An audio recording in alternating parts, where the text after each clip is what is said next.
The morning I found 3 concrete blocks sitting like an accusation across my driveway.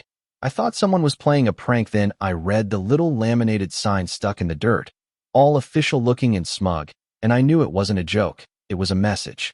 Community Access Willow Creek Association. It said, with my street name misspelled beneath it, and the name at the bottom Gloria Hastings. HOA president looked like a signature carved into a gravestone. I stood there with a mug of coffee getting cold in my hand, watching neighbors in slippers gather on their porches, and I remember thinking, this is going to be one of those days you tell your grandkids about.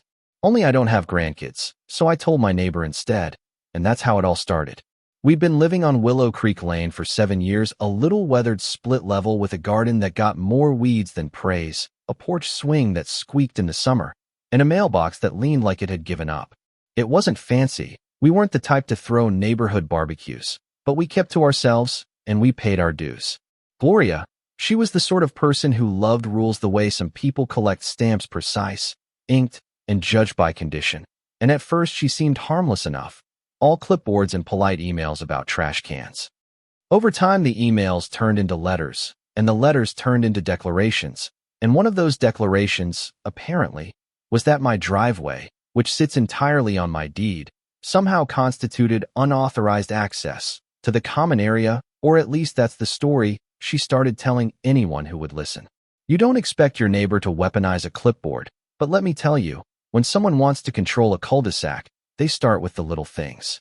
The concrete blocks were theatrical, and that was her whole game: make a spectacle, plant a sign, film the outrage like it's a festival, then let the rumor mill do the rest. So I did what any reasonable person might. I called the HOA, I called the county, I took pictures, and then I called my friend Rex, because sometimes 2 things solve everything in life: video and heavy machinery. Rex is a big guy with a small heart for drama and a huge love for old construction equipment. And when he rolled up in his battered skid steer, half the street had their phones out, and Gloria had her arms crossed like she was bracing herself for a standing ovation. Rex didn't do anything dramatic. He nudged the blocks just enough to prove that they were placed, not poured, and the crowd hooped, because that is what people do when they witness a small, simple victory. They cheer, and then they record it, and then they upload it. And suddenly you are not just a neighbor with a driveway problem. You are the protagonist of a 5-minute clip with 200,000 views and 2 comments calling you a hero. Gloria didn't like being recorded. She didn't like the bulldozer. She didn't like the laughter. She stormed over and said to me, loud enough for every feed to catch, "You don't get to break the rules just because you don't like them." I said back, in the calm voice I use when pointing out facts to people who prefer fiction, "I didn't break anything, Gloria. Those blocks are on my property." She made a face like I had personally offended the statute books. That should have been the end of a petty neighborhood skirmish, a brief viral moment, a board meeting, maybe a stern email, but human beings have a way of taking small slights and turning them into full-blown narratives about who we are, and for Gloria, control had become identity. The board meeting that followed felt less like governance and more like a courtroom drama written by someone who'd failed law school and decided they could wing it on charisma alone. Her allies were people who liked the idea of order without the hassle of nuance, and her speeches were full of phrases like protecting community standards, which sounds noble until you realize the standards are whatever she decides tonight. When the board voted to investigate, which in HOA speak means 2 things, take your time and assume guilt, I hired a lawyer, Lisa, who is calm as a midday lake and twice as patient. She asked for records, for permits, for any shred of legitimacy behind Gloria's actions, and as we dug, the story shifted from theatrical to ugly. Suddenly, it wasn't just about a driveway. It was about revenue, about the slow siphoning of homeowners' money into projects that benefited a few and baffled the rest of us. That's when the retaliation began. Not the polite kind, the midnight kind.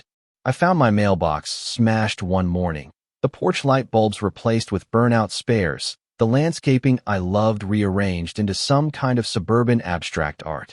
The little things add up, and they're meant to they erode your sense of safety like water wears down stone. This is what happens when people get small powers and then decide to use them like clubs. The midpoint, the chapter where the story stops being a skirmish and starts being a reckoning, was when Gloria tried to pour concrete herself. She arranged for some guys to come at dawn and lay fresh blocks where my old oak had stood for 30 years, saying it was for community safety. Rex called it what it was, a stunt. Lisa filed a stop work order quicker than they could pull the mixer away. The county inspector who showed up the next morning squinted at the paperwork and then at Gloria and then at the frantic group of her supporters and said one phrase that I'll carry with me. This permit's a mess. That phrase started a chain reaction audits, subpoenas, angry town hall rooms where people actually read their HOA bylaws instead of assuming someone else would. What changes a neighborhood, I learned, isn't the drama you see in a single viral clip. It's the slow reveal of truth, the stacking of evidence like kindling until the whole story catches fire, not literally, though we nearly had that too. There was a night when something ignited in the alley behind the community shed and smoke rolled over willow branches, and even though the official cause was labeled undetermined, a lot of us knew the timeline and the enemies, and that was enough to shift the balance. Gloria's allies started to meld away when invoices were made public and when the county froze certain accounts. People who liked the idea of her rule liked it less when papers showed it came at a cost. The climax felt cinematic because it was people with video cameras, the county official reading a statement, Gloria standing on the steps like a king deposed, and then the quiet when the board voted to suspend her pending investigation. And the look on her face was a thing I won't forget. Pride, wounded, and then a flash of something almost human, like regret. But the next day she taped a handwritten note to a telephone pole that said, "You'll see." So maybe regret wasn't the word. Justice, if you want to call it, that was messy, bureaucratic, and slow.